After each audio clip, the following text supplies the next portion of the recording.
আসছি Laxmibazar street food নিয়ে একটা ভিডিও তৈরি করতে,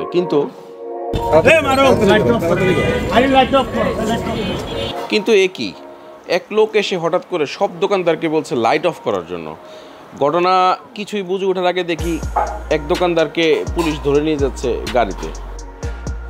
ফুটপাতে দোকান বসতে দিবে না, এই জন্য পুলিশ হঠাৎ করে এসে কোনো কথা ছাড়াই দোকানিদেরকে ধরে নিয়ে যাচ্ছে। এজন্য দোকানিরা একত্রিত হয়ে যে কয়জনকে ধরে গাড়িতে তুলেছিল তাদেরকে জোর করে নামিয়ে লাইটগুলোকে আবার জ্বালিয়ে পুনরায় দোকান চালু করে ফেললো মুহূর্তের মধ্যে।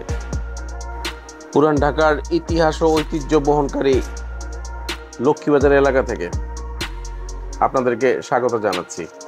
লক্ষ্মীবাজার একটি ঐতিহাসিক এলাকা পুরান ঢাকা।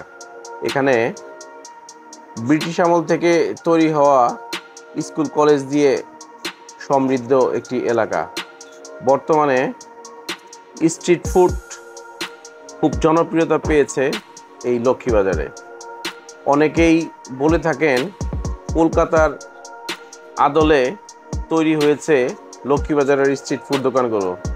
প্রতিদিন প্রচুর মানুষ আশপাশের এলাকা থেকে এখানে স্ট্রিট ফুড খেতে আসেন। মুখরোচক বিভিন্ন খাবার এখানে তৈরি হয়ে থাকে। অলরেডি অনেকগুলো দোকানে আপনারা দেখতে পেয়েছেন খাবারের।